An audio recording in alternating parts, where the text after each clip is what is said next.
Assalamualaikum warahmatullahi wabarakatuh. Waalaikumsalam warahmatullahi wabarakatuh. Alhamdulillah, senang sekali pada kesempatan malam hari ini kita bisa kembali berjumpa di live Facebook Aslan Yusuf. Semoga teman-teman semua senantiasa dalam keadaan sehat, dalam keadaan kuat, dijauhkan dari segala macam penyakit dan dijauhkan dari virus corona ini. Amin. Amin amin. Jadi pada malam hari ini sesuai judul yang tertulis, insya Allah kita akan bincang-bincang santai tentang corona. Dan barangkali kalau live ini dilaksanakan beberapa pekan kemarin belum layak begitu. Tidak apa-apa kan? Tidak apa-apa. Tapi kalau sekarang kita bicara tentang corona, kita sudah bisa dibilang layak karena kita sudah mendapatkan stempel sebagai orang yang punya kapasitas mengenai virus ini. Kalau kita hitung-hitung keberadaan virus ini di Indonesia kan sudah masuk bulan ke-7, mau bulan ke-8. Dari Maret, April, Mei, Juni, Juli, Agustus, September, sudah 7 bulan kurang lebih virus ini berada di Indonesia. Dan ibarat sepak bola, jangan sampai kita ini kebobolan di menit-menit akhir. Injury time baru Ya, kebobolan. maksudnya ketika corona ini sudah mulai banyak yang pandang enteng, kemudian ternyata kita kena. Apalagi kalau sialnya kita kena dalam keadaan kita punya penyakit bawaan, imun kita tidak kuat, dan itu akan memberikan dampak yang serius kepada kita. Sehingganya kami berharap kepada teman-teman sekalian untuk tetap selalu mengenakan masker, taati protokol kesehatan, jaga jarak, jangan berkerumun, kalau memang tidak penting tidak usah keluar rumah. Dan pakai maskernya bukan hanya sekedar karena menaati perintah, tapi karena kesadaran untuk menjaga diri. Baik, teman-teman sekalian, yang ada di sebelah saya ini adalah Aslan Yusuf. Dan beliau ini baru kemarin dinyatakan negatif COVID. Iya, sembuh COVID-19 kemarin, baru dinyatakan negatif atau sembuh itu kemarin. Dan malam hari ini kita akan bicara tentang corona. Kita akan bertanya-tanya banyak kepada Aslan Yusuf ini tentang corona, apa yang dia rasakan ketika dia dinyatakan positif, bagaimana treatment dia sampai dia sembuh, kemudian apa saja plus minus atau yang tidak enak dia rasakan selama dia terpapar corona, adakah gejala-gejala medis yang dia rasakan. Nanti kita akan tanyakan bersama kepada Aslan Yusuf ini, teman saya, dan ini akan membuka wawasan teman-teman semua tentang corona. Ya, nanti kita lihat pemaparannya apakah akan membuat teman-teman lebih waspada ataukah justru membuat teman-teman mungkin lebih menyepelekan. Tapi saya rasa tidak ya. Nanti live ini akan bermanfaat buat teman-teman semua. Sehingganya dibagikan dulu, kita akan berbicara banyak tentang corona bersama teman saya ini. Dan tujuan live ini adalah baik, kami ingin mengedukasi masyarakat karena banyak ternyata pesan-pesan tentang corona itu yang tidak dimengerti, yang tidak difahami oleh masyarakat, sehingga itu memberikan dampak yang buruk sekali khususnya kepada pasien yang menderita COVID itu sendiri. Betul kan? Betul sekali. Baik, Anda itu dinyatakan positif kapan? Saya dinyatakan positif per tanggal 13. Dinyatakan positif tanggal 13 September 2020. Hari Minggu berarti? Hari Minggu. Oke. Kemudian sebelumnya saya ingin tanya, rasanya di swab apa di swab? Oh, ya banyak orang yang mengira bahwa swab itu menyakitkan atau sakit, tapi saya rasa tidak terlalu sakit, cuma dikasih masuk begitu, BP apa dulu, kayak sedotan, kemudian dikasih masuk di hidung, putar-putar sampai di sini. Ya, sampai di tempat lender sini. Sampai di sini? Ya, di sini, pokoknya sampai di dalam. Tidak tahu. Berarti panjang ya? Ya lumayan. Dan diputar-putar begitu. Itu untuk swab. Tapi tidak sakit, tidak sampai. Tapi ketika selesai dimasukkan alat itu maka orang pernapasan agak bagus. Tapi jelas sensasinya itu asing sekali. Asing. Karena tidak pernah seumur hidup kita tiba-tiba santai di bentor kemudian kasih masuk. Iya. Kalau di telinga mungkin sering kan, cuman kalau di hidung ini daerah yang belum pernah dijamah begitu. Iya, betul. Tiba-tiba dimasuki benda, diambil lendirnya ya. Ya, lendir kemudian diisi di ini. Oke. Hasilnya berapa hari keluar? Ketika Anda swab, berapa hari keluar? Kalau saya swabnya hari Kamis, keluarnya itu hari Minggu, berarti 4 hari. Paling cepat dia 3 hari. Paling cepat dia 3 hari. Ketika dinyatakan positif COVID, itu yang mengabarkan dari? Saya puskesmas. Tapi memang karena saya swabnya yang memfasilitasi pihak kampus, Instansi ya? maka instansi yang terlebih dahulu mengabari saya. Oh, jadi di swab kemudian instansi yang mengabari Anda bahwa Anda positif. Ya, saya positif, sudah beredar di kalangan berarti ini swab massal ya? Ya, swab massal karena sebelumnya di instansi tempat saya kuliah itu Cluster. ada yang memang terpapar, dan itu alhamdulillah kita yang sempat ada kontak dan sudah swab itu alhamdulillah sudah sembuh. Terakhir saya yang dikatakan sembuh. Berarti semua klaster kampus Anda ya, itu sudah sembuh semua? Ya. Alhamdulillah. Baik ya. Ketika Anda mendapatkan kabar bahwa Anda positif, reaksi Anda apa? Kalau saya pribadi, saya sudah tidak kaget lagi, karena ketika ada yang sempat kontak dengan saya yang dinyatakan positif itu, ketika saya kontak dengan dia, saya merasakan sesuatu yang aneh, kayak sesak, tapi tidak terlalu besar sesaknya, cuma kenapa bernapas ini solain. Ketika Anda kontak dengan yang positif ini, malamnya Anda merasakan gejala seperti sore saya kontak dengan beliau, sore pada asar begitu. Oke. Kemudian saya pulang ke rumah. Sementara hujan kan, kayak rasa sesak, saya telepon saya ke orang tua, bilang jangan dulu tidur soalnya agak sesak gitu kan. Nah, terus saya konfirmasi, tetap merasakan sesak ya? Ya, betul. Tapi saya pikir ini hanya karena pengaruh dingin, saya pulang hujan, malam. Iya, sudah basah, baju saya sudah basah.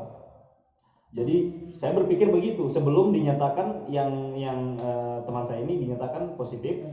Jadi pas dia dinyatakan positif, saya sudah merasa duluan meskipun saya belum swab, sudah selesai anak positif. Oh, berarti Anda ketika teman Anda itu dinyatakan positif, Anda langsung yakin kayaknya kalau saya di swab saya pun positif. Ya. Makanya ketika ada informasi Anda positif, akan ada swab, maka saya adalah orang pertama yang tanggap, oke, saya akan melakukan swab.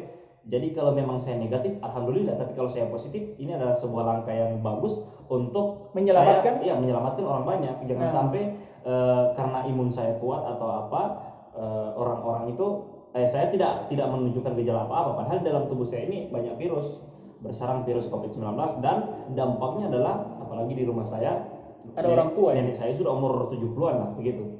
Jadi terpaparnya itu mungkin agak cepat dan ya begitulah imunnya orang tua. Iya, berarti kesadaran Anda cukup tinggi untuk kemudian mengambil keputusan saya harus swab begitu. Ya. Meskipun saya tidak punya gejala, saya harus swab. Karena ketika nanti saya negatif, alhamdulillah saya bisa aktivitas normal. Ketika saya nanti positif, saya bisa jaga jarak untuk menyelamatkan orang-orang di sekitar, khususnya orang di rumah Anda yang sudah ada orang tua itu. Ya. Oh, begitu. Itu kan sebenarnya awalnya saya takut sebagai manusia, saya takut sebagai orang yang tidak pernah berada di posisi ini, masih muda juga kan, saya takut, dalam artian saya takut untuk di swab karena saya takut terbukti kasus. Kemungkinan yang saya jaga jangan sampai begini, kuliah saya tertunda dan lain sebagainya, itu yang ada di benak saya. Tapi alhamdulillah pihak kampus, cukup baik ya, instansi saya menyadarkan saya, jangan terlalu dipikirkan hal seperti itu, silakan swab dulu. Akhirnya Anda memutuskan untuk swab. Ya, beberapa orang dari pihak dosen-dosen membesarkan hati saya sehingga saya adalah orang yang antusias untuk melakukan swab begitu. Oke, berarti ketika selesai Anda swab Kamis, Minggu hasilnya keluar. Ketika sudah ada hasil, karena memang sudah prepare, sudah yakin bahwa saya kayaknya positif, setelah kontak dengan teman Anda yang positif, Anda sudah bisa lebih menerima status Anda sebagai positif. Iya, ketika dinyatakan positif pun, ketika sudah ada pernyataan positif dari... Itu jam berapa hasilnya diterima? Saya menerima itu hasilnya jam 7:30, 8 malam. Itu belum pernyataan resmi dari Dikes provinsi, belum. Nama saya belum ada nomor punggung. Belum terdaftar di daftar nama yang 2000 lebih itu ya?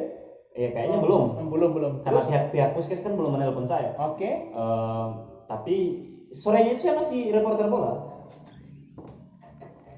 Saya kan dalam artian lanjutkan.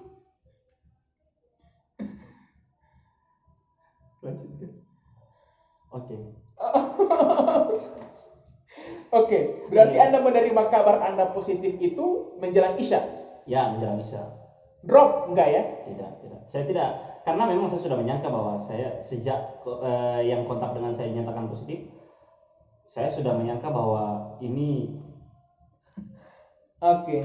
ini saya positif begitu. Jadi saya sudah tidak terlalu kaget lagi begitu. Tapi Anda kabarkan orang tua seperti apa? Jelas kalau Anda mungkin Anda sudah tahu informasi bahwa COVID ini tidak maksudnya tidak semua akan memberikan efek yang bahaya. Anda sudah tahu informasi bahwa banyak yang sembuh. Tapi kan orang di rumah kan tidak tahu itu, barangkali tidak tahu itu. Yang mereka tahu kalau kena positif pasti bahaya, pasti sesak, pasti akan dibawa ke rumah sakit. Ketika Anda mengabari mereka seperti apa? Dan bagaimana reaksi mereka? Saya bersyukur memiliki orang tua yang selalu memberikan dukungan, baik itu hal-hal yang maksud saya di hal tersulit pun mereka selalu memberikan dukungan kepada saya. Makanya ketika saya katakan untuk saya mau swab dulu, jangan sampai kan, maka orang tua saya dengan berbesar hati, dengan cukup mendukung, mereka bersama saya untuk dibilang silakan, itu jalan terbaik. Iya. Betul. Maka saya memberanikan diri untuk melakukan swab begitu. Ketika positif isolasi berarti ya? Ya jelas isolasi 14 hari. Pihak puskes memberikan vitamin. Ya, Ada berarti pihak puskes memberikan. Dan gugus tugas itu datang ke rumah untuk memastikan bahwa saya tidak kemana-mana seperti itu. Dan alhamdulillah gugus tugas di tempat saya tinggal, kemudian pihak puskesmas begitu baik Ya. Dan dalam artian mereka terus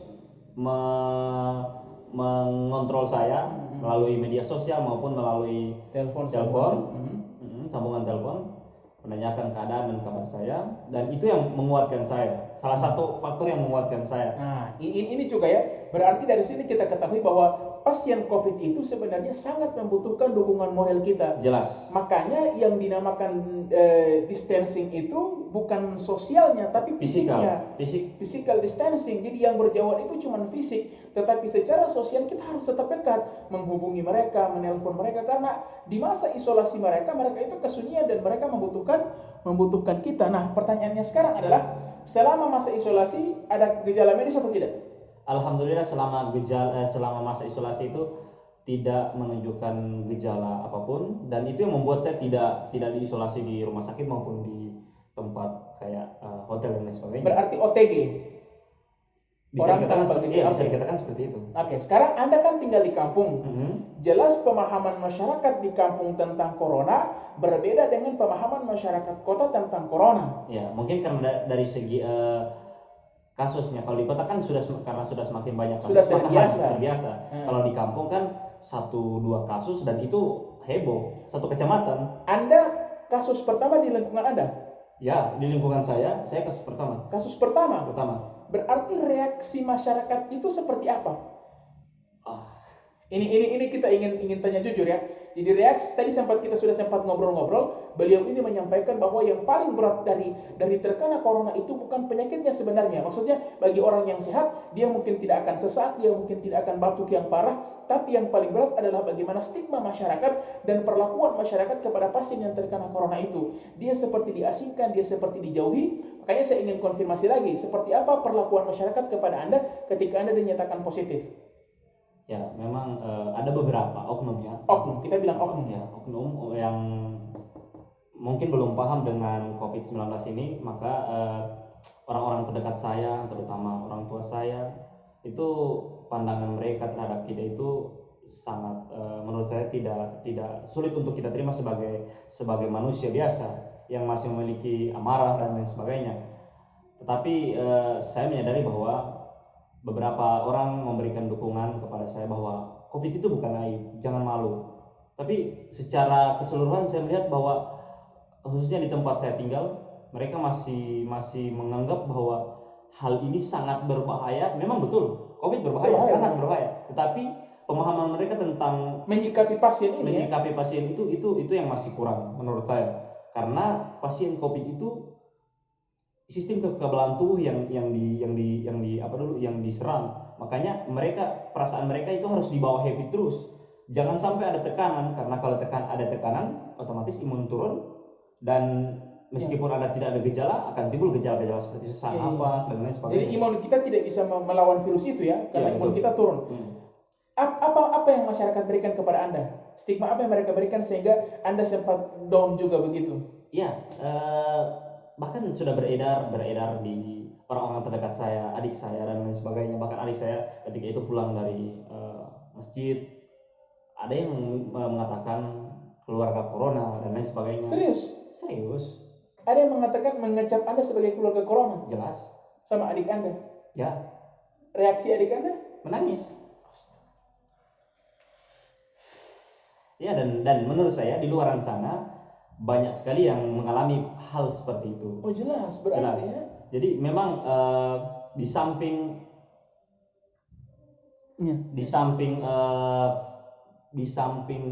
apa namanya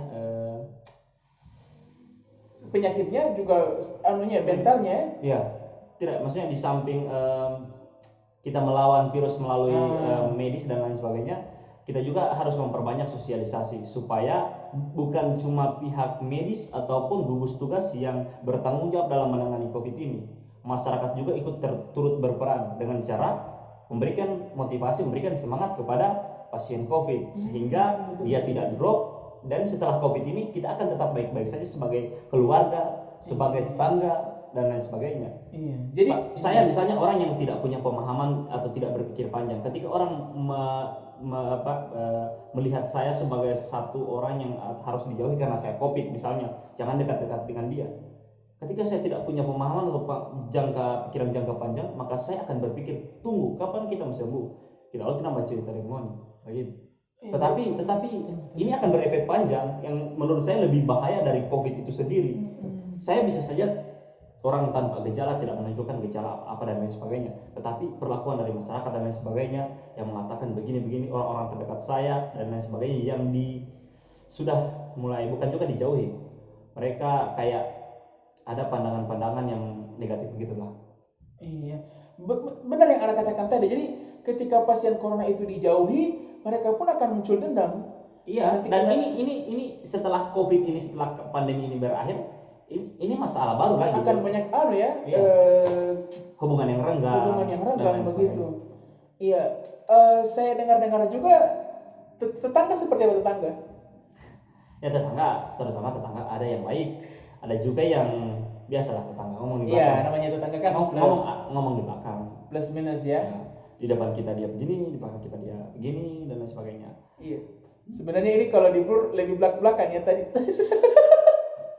Cuman karena ini di media sosial ya. Iya, terus terang tekanan saya itu bukan ke penyakit saya. Saya ini mau diisolasi 1 bulan pun tidak masalah bagi saya. Betul.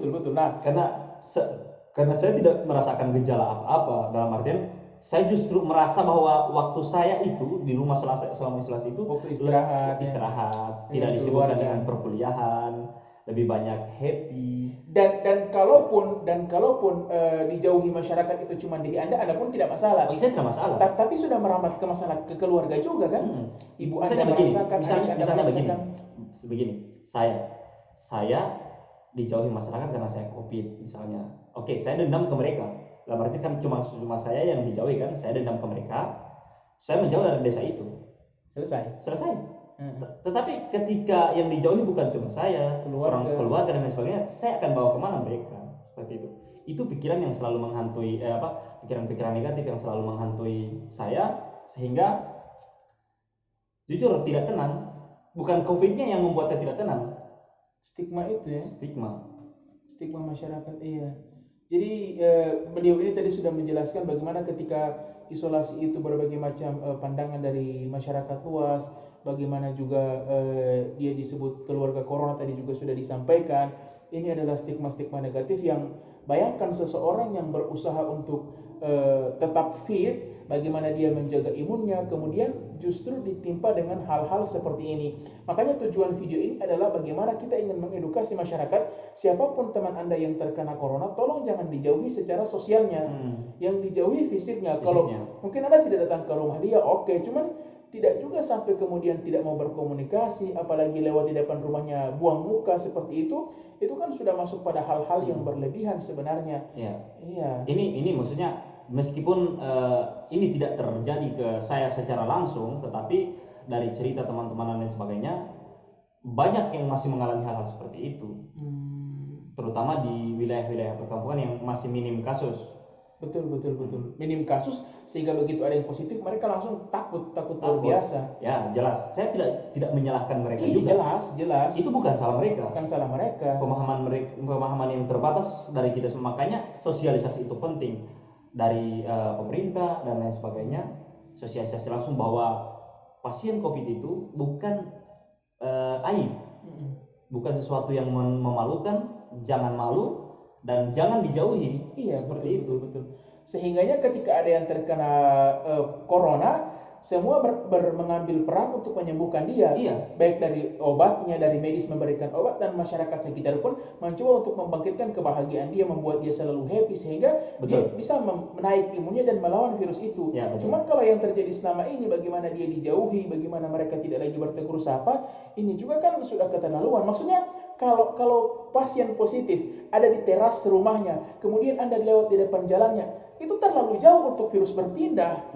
Ya jangan sampai kemudian sudah tidak lagi tegur sapa padahal dengan jarak yang lebih dari 5 meter, bahkan itu sudah ketakutan yang berlebihan dan memberikan efek yang negatif kepada pasien corona itu sendiri. Betul.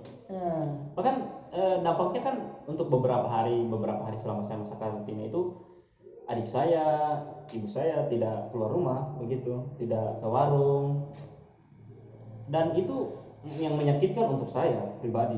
Jelas melihat hal seperti itu. Oke lah, saya yang penyakit, saya yang ini, tetapi untuk orang-orang terdekat saya juga jangan ikut. Makanya saya sarankan untuk mereka, ayo kita isolasi bareng-bareng gitu. Makanya ketika saya ketika saya COVID selama masa karantina, saya sering live bermain bola dan lain sebagainya. Saya juga lihat itu Anda live main bola olahraga pagi-pagi. Untuk menunjukkan kepada masyarakat bahwa saya positif dan saya baik. Iya, supaya kalau ada kasus di luar sana juga yang mungkin positif, jangan takut seperti itu. Tetap kita akan lawan penyakit ini. Dan untuk mereka yang tidak positif atau negatif, dalam arti negatif, tidak terpapar virus ini, ayo berikan dukungan. Saya ini bukan orang yang memang sudah tidak bisa bernapas dan sebagainya. Semoga kita dijauhkan dari hal seperti ini. Amin. Dan ini pun sebenarnya kan bukan kemauan saya, bukan kesalahan saya. Kalau misalnya maaf saya pemabuk misalnya, itu kan kemauan saya untuk mabuk gitu. Kalau saya terkena corona kan saya pun tidak tahu ini dari mana dia datang, dari mana dia sampai mengidap di tubuh saya. Jadi ini bukan kemauan saya. Kenapa menjauhi seperti itu? Itu juga ini kan kasus yang pembahasan yang dulu sempat muncul di awal-awal corona. Jangan jauhi orangnya. Mulai dari perubahan istilah dari social distancing dirubah menjadi physical distancing. Nah, itu tepat bahwa yang jauh itu adalah fisik. Oke lah, jarak kita boleh jauh, tapi bertegur sapa seperti biasa. Iya. Dan ketika saya COVID, tidak usahlah saling cerita, tambah cerita dalam artian. Makanya ketika pihak rekan-rekan terdekat saya mengkonfirmasi, ente COVID, kamu COVID? Saya bilang iya, saya positif. Berdasarkan data swab dari Dinkes, saya memang positif, dinyatakan positif. Dan alhamdulillah sampai detik ini saya masih dalam keadaan sehat walafiat, saya katakan mereka gitu. Tapi di samping tadi kita juga melihat bagaimana pandangan negatif, tetap ada juga yang memberikan support kan? Oh banyak. Dan itu berpengaruh. Sangat sekali, karena memang begini, hidup itu kan tidak lepas dari kontra dan juga pro. Jangan ketika saya COVID, saya melihat dua kelompok yang memiliki pemikiran yang sama-sama berbahaya. Pertama, untuk orang yang pro dengan saya, untuk orang yang kontra dengan saya, yang memiliki unsur sentimen dengan saya, itu mereka gunakan isu dengan saya COVID, mereka goreng untuk menjatuhkan Anda. Jelas. Ya, itu begitu. Untuk menjatuhkan saya. Dan untuk orang yang pro dengan saya, yang terdekat dengan saya, ada lagi satu bentuk pemikiran yang menurut saya bahaya juga. Mereka mengatakan bahwa tidak ada ini corona, sini ente baku dekat dengan orang, bajabat tangan dengan orang, atau lain sebagainya. Bagi saya ini sama bahayanya, karena sampai saat ini kita tetap percaya kepada medis bahwa dan juga pemerintah bahwa virus COVID ini masih menjadi pembunuh yang besar. Iya. Ini skala dunia global, bukan cuman Gorontalo, bukan cuman saya punya desa seperti itu. Dan maksudnya saya ingin mengajak kepada teman-teman sekalian meskipun tadi dia katakan dia tidak bergejala, tetap ketika di masa-masa awal itu sempat merasakan sesak walaupun tidak terlalu berat. Iya, betul. Dan kebetulan virusnya datang kepada orang yang punya imun yang kuat. Makanya kalau teman-teman semua tidak yakin punya imun yang kuat, lebih baik ya taati protokol, pakai masker, jaga jarak, dan lain sebagainya. Nah, pertanyaan saya berikutnya adalah ketika Anda menjadi OTG, orang positif tapi tanpa gejala, itu berarti ada kemungkinan masyarakat kita yang berlalu lalang di jalan ini positif. Ya, bisa jadi. Bisa jadi kan? Ketika Anda positif dan Anda tidak bergejala, maka ada kemungkinan orang yang pernah berinteraksi dengan saya ada kemungkinan positif. Cuman karena tidak di swab, dan beliau ini kan kontak dengan pasien positif itu hari Rabu. Jumat itu dia sempat jalan dengan saya, bukan sekedar jalan, kita makan bareng, sholat Jumat bersama, minum es kelapa muda bersama, naik di motor bersama, sholat jenazah juga ya. Ya, jadi benar-benar dekat sekali. Tapi alhamdulillah saya bersyukur kepada Allah, saya dijauhkan dan alhamdulillah dia juga sudah sembuh sehingga kita bisa hadir live kembali pada malam hari ini. Ya, jadi inti dari video ini sebenarnya pertama ingin mengajak kepada kita semua bahwa corona itu ada, dan teman saya ini sudah alhamdulillah sudah alumni lah. Ya, jadi angka berapa tadi? Angka berapa? 2295. 2295 terdaftar di Dinas Kesehatan, nomor keramat dan pesan itu kan? Oke, 2295. Jadi itu yang pertama, teman-teman sekalian, corona itu ada. Hal labu, ya terserah virus ini kemunculannya benar dari kelelawar ke, atau buatan ke, atau apalah, tapi nyatanya virus ini ada. Ya, betul. Begitu. Dan kalau imun Anda tidak kuat, Anda punya penyakit komorbid, hati-hati. Ya, bisa saja Anda akan positif dan bergejala. Kalau ini kan tidak bergejala, bisa-bisa Anda bergejala dan naudzubillahi min dzalik, itu Anda akan dibawa ke rumah sakit, akan diisolasi di ruang ICU, dan semoga kita dijauhkan dari hal-hal seperti itu. Amin. Ya, kemudian yang kedua adalah mengajak kepada kita semua, kalau teman-teman punya kerabat yang positif, jangan dijauhi, jaga jarak iya, cuman kalau lewat di depan rumah lah, tidak perlu buang muka, tidak perlu tidak bertegur sapa, apalagi sampai kemudian menjelek-jelekan, jangan ya. Tetap mereka itu butuh support dari kita. Setiap kalimat hiburan yang kita berikan itu sangat bermanfaat untuk membangkitkan imun mereka, dan setiap kalimat-kalimat buruk itu akan membuat mereka menjadi down juga. Oke, teman-teman sekalian, saya rasa mungkin closing statement lah. Apa yang ingin Anda sampaikan? Terutama untuk tayangan ini, untuk live ini, kita melakukan ini bukan bermaksud mendiskreditkan satu pihak atau menyudutkan satu pihak atau membenarkan tindakan dari saya. Tidak sama sekali tidak.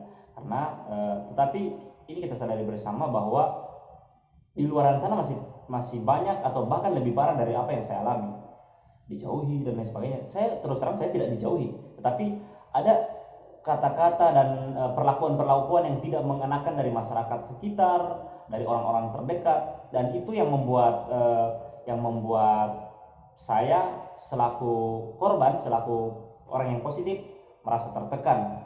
Jadi ke depan kita harapkan untuk bukan cuma pemerintah maupun gugus tugas serta medis yang berperan penting dalam penanggulangan COVID ini, tetapi masyarakat juga harus taat protokol kesehatan. Kemudian jika ada kerabat terdekat Anda yang terkena COVID, maka berikan dukungan. Tidak seharusnya fisik boleh berjauhan, tetapi sosial jangan dikucilkan secara sosial. Iya. Dan kemungkinan di antara ratusan ribu orang yang sudah kena, berarti betapa banyak hubungan sosial yang renggang gara-gara corona ini, berarti ya. Iya. Bagaimana satu dikucilkan, kemudian muncul dendam, dikucilkan, muncul dendam, dijauhkan. Mungkin dia ketika berbelanja di warung tidak diterima. Itu pasti, saya yakin pasti terjadi di antara semua korban yang terjadi. Dan itu efeknya sampai ke orang tuanya, sampai ke adiknya, sampai ke ibunya. Ya. Itu juga sangat memprihatinkan teman-teman sekalian. Jadi terakhir saya mau kasih apresiasi dulu ke pihak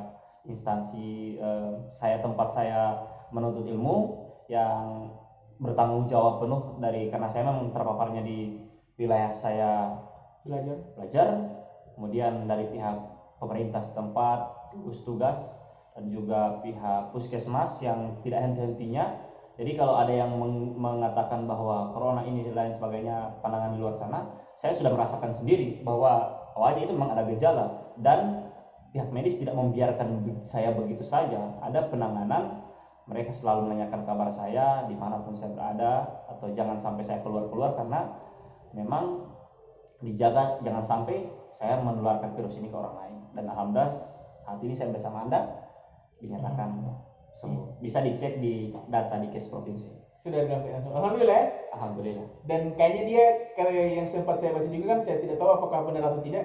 Kalau orang yang sudah pernah terkena, ibaratnya dia sudah bisa beradaptasi dengan virusnya sehingga tidak akan terkena untuk kedua kalinya. Saya juga baru dengar itu. Iya, benar serius. Iya. Dan Pak dia Taufik ini ada salah satu rekan saya yang mengatakan bahwa iya benar bahwa kalau sudah pernah positif itu kecil kemungkinan untuk positif lagi. Iya. Jadi sekarang dia tidak akan lagi pakai masker. Jangan. Kalau kita selesai kesana corona karena TBC ya. Oke, teman-teman sekalian, dan kita akan kembali live seperti ini tapi di YouTube ya. Iya. Di PSBB. Paling suka bicara bola. Buat teman-teman sekalian mungkin pernah sering melihat kita berdua di acara bola, tapi kita sudah close bersamaan dengan selesainya final Liga Champion. Tapi karena liga-liga sudah kembali bergulir, kayak kita rasa kita perlu live lagi ya, tapi di YouTube biar kita ada keuntungan lah. Oke, saya rasa demikian. Belajar algoritma YouTube dulu. Iya, algoritma untuk monetize. Oke, teman-teman sekalian, silahkan diberikan komentar tentang dukungannya kepada pasien-pasien corona. Dan kisah-kisah mungkin ada yang positif yang juga menonton ini yang pernah positif, bagaimana apa yang dirasakan sebenarnya dari perlakuan masyarakat kepada pasien positif itu sendiri. Saya rasa demikian. Semoga live pada malam hari ini ada manfaatnya dan tetap jaga kesehatan, jaga jarak, taati protokol kesehatan dan jangan sampai kena corona. Oke, demikian. Tapi kalau kena juga ya ada pelajaran ya. Ada hikmah yang Anda dapatkan kan? Oh jelas. Jelas. Saya bangga dong. Di antara ratusan ribu ada nama saya di situ. Tapi saya jadi saya akan ceritakan ke anak cucu saya bahwa opa dulu pernah kena corona. Nomor 2295. Dan opa selamat. Dan alhamdulillah. Jangan dulu baru selesai sembuh ke sana nih. Maksudnya berarti Anda masih waspada juga? Waspada jelas. Pakai masker. Tidak betul. Tunggu terakhir. Ketika corona ini pertama hadir, Anda menyangka nggak Anda akan kena?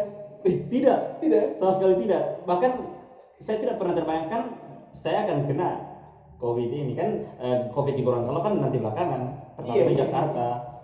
Anda tidak pernah membayangkan suatu hari ketika membuka situs Diknes ada nama Anda di sana. Iya. Dan jujur saya terlena ketika saya rasa mulai longgar, new normal sudah berlaku. Lengah. Itu hati-hati teman-teman sekalian ya. Jangan sampai lengah. Kebetulan yang lengah orang yang imunnya bagus. Kalau imun kita tidak bagus, kemudian lengah, bisa bergejala, bahkan bisa dimasukkan ke rumah sakit, bahkan bisa meninggal dunia wa na'udzubillahi min dzalik. Oke? Jangan lupa